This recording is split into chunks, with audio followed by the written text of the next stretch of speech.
Good afternoon, good morning, good evening, everybody. It is Monday, August 8th, and you know what that means. It is time for the High Risk Wrestling Recap. I am your host, Jeremy Pierce. You know you can check out the socials, Charismatic Creations on Facebook and YouTube, Charismatic_Creations52 on Instagram, and the 215 on Twitter. And without further ado, let's get into the news. We have an update on Daniel Garcia. Remember, we had the injury angle with him being taken out by MJF. It's not really hurt. His contract is expiring, and they're just giving him time off to see what decision that he will make. I wholeheartedly expect Dan Garcia to stick with AEW. The Y6 next target may have been hinted at last week on Raw as Dakota Kai was speaking. In the background, there was a Wyatt 6 symbol behind her, and we know why the Wyatts target people. It's because they turn their backs on their family. And in a really strategic and strange move, Tony Khan has met with Shane McMahon on potential ventures. Shane is very, very insightful. He is and has been ahead of the curve with a lot of things, and it obviously has helped out his father. I expect Shane to show up on AEW TV by the end of the year. WWE talent are getting frustrated as it's getting harder and harder for them to appear on premium live events. This was always going to happen. Once you got rid of brand specific pay-per-views, and once you have all these championships, only the champions were going to get on the pay-per-views. And even though we have so many stories, people aren't going to get on the show. And then what's even worse is that Triple H likes running these pay-per-views that have small match cards. So SummerSlam ran for 3 hours. It only had 7 matches. That's absurd. Mercedes Moné has been announced for New Japan's Capital Collision, will be taking place in DC, and she will be possibly defending her New Japan Strong Women's Championship. This takes place a couple days after All In. This is going to be a fun ride for her. And the exclusivity window between AEW and the Warner Brothers has expired, so now AEW can go and negotiate with whomever else they want, but I still expect them to be sticking with Warner Brothers Discovery. The partnership has been very, very good. MVP, his contract is officially up. He is a free agent. He has not been happy in this last role. We shall see where he goes, but we all know he wants to reform the Hurt Business, and we know that Shelton Benjamin is a free agent. We know that Bobby Lashley's contract may be coming up soon as well. Britt Baker has been suspended. This altercation involved her, MJF, and Alicia Atal. Essentially what happened was in the locker room, Britt was saying something about MJF, and if you guys don't know, Alicia Atal and MJF are in a relationship, so I don't know why you wouldn't expect someone's partner to go and relay the information to them. Britt was suspended because apparently what was said was pretty hard enough for her to get suspended. MJF confronted her, not in the locker room. He confronted her, and it got to the point where he punched a wall, and people want to know why why MJF wasn't suspended. Well, probably because he didn't go into the women's locker room. He confronted her like an adult. Apparently MJF and Britt used to be friends, and there was a falling out. Britt wants Alicia Atal gone. Look, Britt is a bully, and she's mean, and after the Thunder Rosa situation, I lost all respect for her. We can just move on. The WWE has met with the Hardys. We shall see what goes down with them.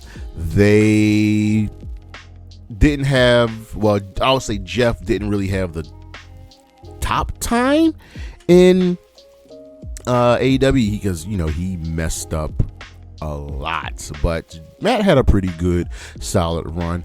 AEW, and we got some news on the revenue sharing.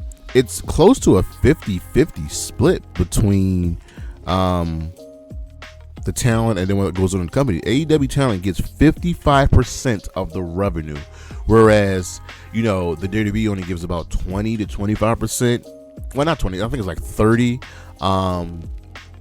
AEW is closer to what the NBA does. The UFC is absolutely abysmal. They only give about 10 to 50% of their revenue to their talent. On the injury side of things, Charlotte Flair is training for a recovery. Training during her recovery, she's getting ready to come back. She looks like she's about 3 to 4 months away. I don't miss her. Go check out the recently Let's Talk About It. Let me talk about her return. Sky Blue's undergoing surgery on her ankle, so she will continue to be out.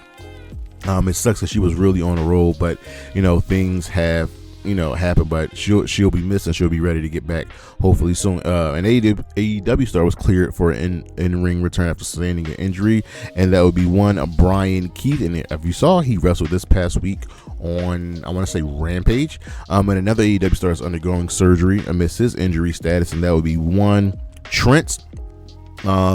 He's having another neck fusion surgery, and it sucks as he was really getting pushed, and that sucks right there. And for Zelina Vega, she is not injured. This is just a part of the storyline, but that is the news, and we shall be right back with the week in review.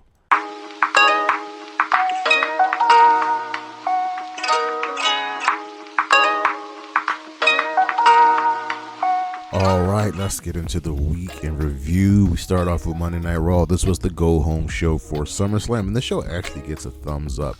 And here's why. So we open up with Seth laying the ground rules for the match between Punk and Drew McIntyre. Remember, Seth Rollins is the special guest referee, and essentially boils down to, I'm going to just call it down the middle, but, if you want to use a chair, might not be no rope breaks, etc., just don't disrespect the ref. This was good. Punk was actually average here. Drew and Seth were really good. Got me really hyped for the match. The Judgment Day's clubhouse was destroyed, obviously, by Liv Morgan. And Finn turns down Priest's help for Gunther later in the evening. The Creed brothers defeated Akira Tozawa and Otis. They continue to beat them up. Maxine slaps Chad Gable, and he's ready to get physical. She's ready to get physical. And then the Wyatts arrive. Nikki gives Chad a Luthes press from the top rope. And then the other three members finally show up. Eric Rowan, Joe Gacy, and Dexter Lumis attack the Creeds and lay them out. And Gable escapes the grasp of Uncle Howdy. Carlito screwed up. He was supposed to deal with Sammy himself, and now it ended up being Dom versus Sammy and Carlito versus Jay. Yeah, Carlito was just screwing all the way up. Bronson Reed defeated Sheamus after Pete Dunne got involved and hit Sheamus with the shillelagh. Jay obviously beat Carlito. Sonya Deville and company attacked Zelina Vega backstage. The Miz is hosting SummerSlam. Karrion Kross defeated Xavier Woods. Liv Morgan burns all of Dom's stuff. Sami Zayn defeated Dominic Mysterio by DQ. Jay Uso made the save, and then Braun ended up spearing Sami Zayn. Sonya and her squad, Zoe Stark, Shayna Baszler beat Lyra, Katana, and Kaden, and the Damage Control made their return as they are ready to establish order. And in the main event, Gunther choked out Finn Balor in their match, and he and Priest ended up brawling to end the show. Over on Dynamite, we're officially building towards Allin, like we weren't doing it before, but now we're ready. The show also gets a thumbs up. MJF and Ospreay had a back and forth. We're just really treating MJF as like an American hero. This is just so he can get booed in Wembley, plain and simple. Ospreay ended up beating Lance Archer. MJF attacked Ospreay after the match, and Kyle Fletcher made the save, and he challenged MJF to a match. This was good. Kyle Fletcher cut a really good promo. We're just waiting. We're just waiting for Mark Davis to get healthy so we can reform Aussie Open. The Learning Tree vows to end Shibata. Kris Statlander beat Willow Nightingale in a CMLL Women's World Championship Eliminator match after Stokely gave Kris the chain, and she knocked out Willow. Then she kept beating on her, then beat up on security. It was nuts. I'm loving this feud between two of my absolute favorites. Bryan Danielson puts his career on the line against Swerve at All In, and then Danielson challenges Jeff Jarrett to a match to get ready. You know, Jarrett's kind of been mentoring Bryan Danielson. The Acclaim doesn't like FTR's disrespect, and it says they'll confront them on Collision. Mariah May explained herself once again to Renee and says, listen, I got what I wanted from Tony. Tony screwed up. It's my time now. And Tony breaks down on the stage. Seeing she loved Mariah, and now she's going to have to put her down. Camille won a squash match. Mercedes Moné says Britt has been suspended. We always talk about this because of what happened at Comic-Con. They got into it at Comic-Con, and Tony Khan made the match official for All In. And, you know, Mercedes, like Britt, got what was coming to her. Plain and simple. In the main event, in a first time ever match, Darby Allin and Hangman Page fought one-on-one, and Darby Allin won with a roll up. Hangman was not happy over Impact. What's next? We're kind of in a holding pattern to figure out what our next move is, but the Rascals ended up beating Speedball Mountain. Campaign Singh says he will prove himself to Ali. Rosemary won a squash match. The system says they will get their championships back, and JDC wants to prove himself. Santana sees the cracks Santana sees the cracks in the system beginning to show, and Campaign Singh challenges him to a match. Josh Alexander doesn't care anymore. He's done. He's going to just wreck shop. Kaz beat Ryan Nemeth, and Josh Alexander gives Ryan Nemeth a C4 spike after the match. Jody Threat defeated Masha Slamovich. Santana defeated Campaign Singh, and then he challenges Moose to a match. In the main event match, Nick Nemeth retained the TNA World Championship over Campaign Singh, and as Josh Alexander looks on from the stage, he retained it over Mustafa Ali, and this was Ali's actually last match as his contract with TNA is up. And in the main event, we had the wedding between PCO and Matt Cardona, and as we were, asking for the objections, if you object, please say something now. Out came First Class because they're haters, but more importantly, out came Matt Cardona, who ruined the wedding to Stephanie. You're supposed to be with me. You're mine. This is good. This show gets a fist over on SmackDown. This was the SummerSlam Go Home show. I'm going to be honest with y'all right now. This was a subpar show. It gets a thumbs down. So Cody and Solo will be fought under bloodline rules. It's just up to ante, and also to get other people involved, obviously.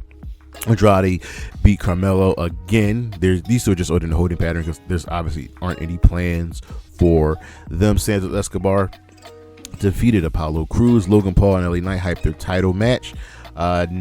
Logan Paul was in the ring with like dignitaries or whatever from Cleveland, and he was having a banner, and then LA Knight ended up spray painting on the banner and then stole the Prime car.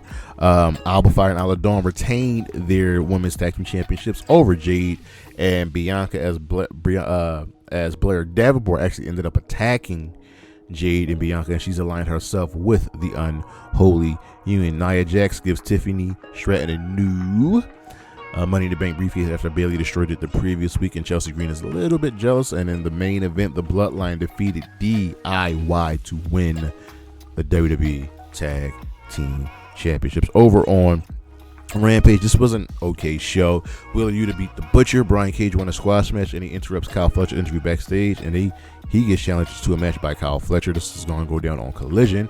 Nyla Rose defeated Harley Cameron, and I just must say, Harley Cameron has come a very long way, and I am happy to see her on my TV screen every single week. Private Party makes fun of MXM. Brian Keith won a squash match. Shibata says he is not scared of the Learning Tree. In the main event, MXM Collection defeated Private Party.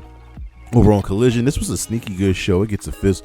Christian hands a belt to the Waynes, but not Killswitch, and Killswitch is he's starting to get angry.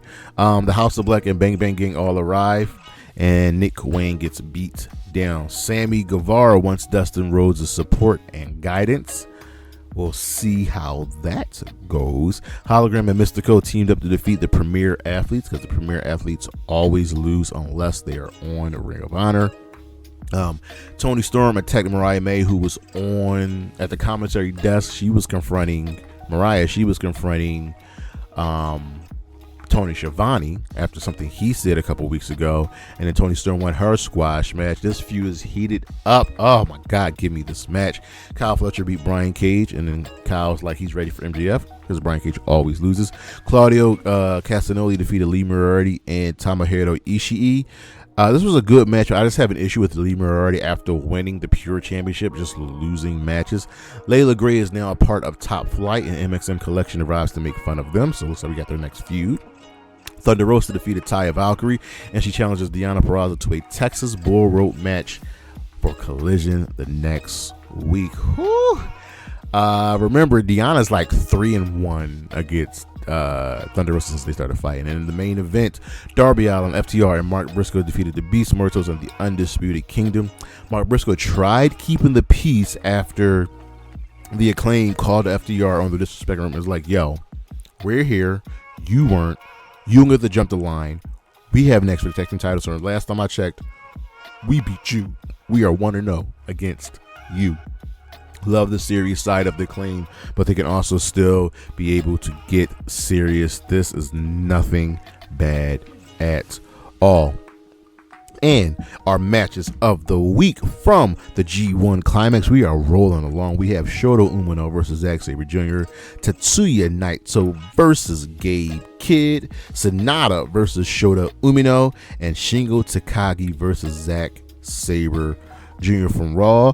Gunther versus Finn Balor, because these two know how to put on a show. From Dynamite, Kris Statlander versus Willow Nightingale in a CMLL Women's Championship Eliminator match. From Dynamite, Darby Allin versus Hangman Adam Page. Honestly, nothing really from SummerSlam, and that sucks to say. But our stars of the week, Liv Morgan, LA Knight, and Gunther for their big wins. But that's the show. Thank you for listening. Thank you for watching. On the screen coming up, we got a list. We got a couple other things popping off for you this week.